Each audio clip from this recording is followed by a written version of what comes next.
Are you boycotting any of these? Do you still drink Starbucks? Almost every day. Apakah Coki masih minum kopi yang bermerek SCBK? Terus Coki menjawab, yes, almost every day atau hampir setiap hari. Kemudian Coki mengatakan bahwa dirinya nggak mau mempersulit dirinya untuk meminum kopi enak.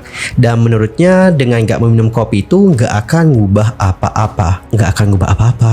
Are you sure? Kita kembali diingatkan oleh satu fenomena yang menunjukkan rendahnya daya intelektual anak-anak muda kita hari ini, yang mana tercerminkan dari perilaku mereka.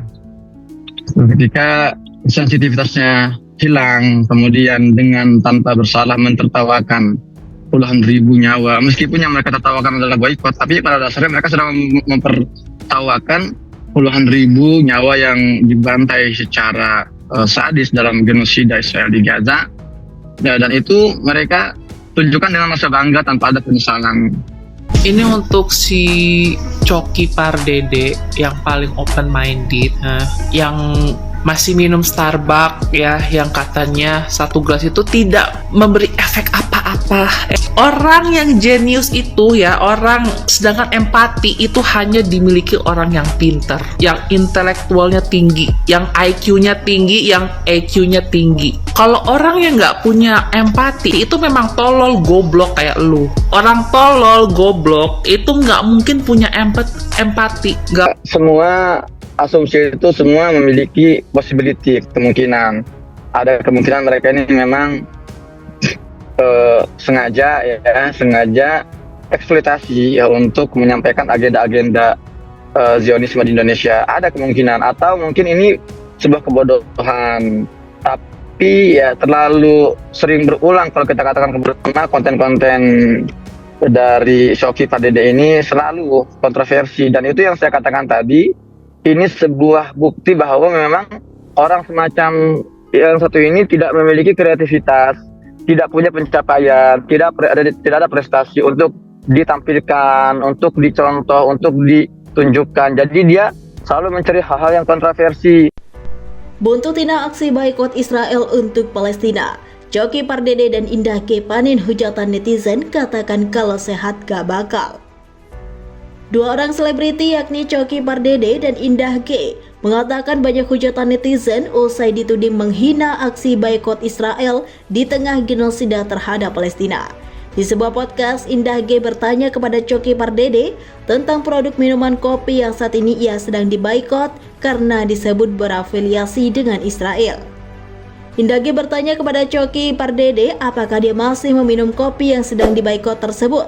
Dengan santai, Coki Pardede bilang dia masih minum kopi itu bahkan hampir setiap hari. Gue juga gak mau mempersulit diri gue dengan gak bisa minum kopi enak, kata Coki di dalam video viral tersebut. Sontak Indah G langsung tertawa terbahak-bahak sampai kepalanya tersentak ke belakang seakan yang diucapkan Coki adalah hal yang sangat lucu. Coki kemudian secara tersirat mengatakan bahwa aksi boikot tidak akan mengubah apapun. Yang mana gue tahu dengan tidak minum kopi enak juga gak akan mengubah apa-apa, kata Coki. Indah G kemudian masih belum bisa menghentikan tawanya mendengar jawaban-jawaban dari Coki. Hal itu membuat netizen geram dan mempertanyakan sebenarnya apa yang ditertawakan kedua selebriti tersebut.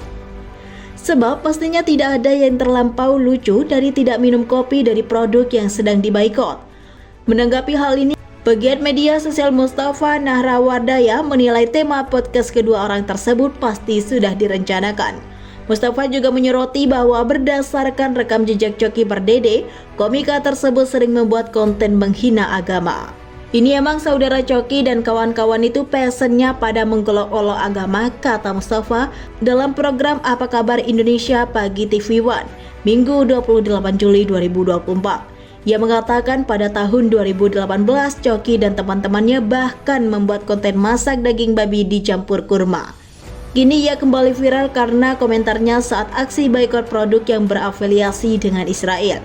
Soal Palestina ini berlebihan ini kan gak lucu, kenapa diketahuin secara akal kalau orang sehat gak bakal tertawa kalau sesuatu gak lucu, kata dia. Mustafa menegaskan untuk membela Palestina sebenarnya tidak perlu harus memiliki agama tertentu. Bahkan orang tidak beragama juga mestinya membela Palestina jika dia adalah manusia.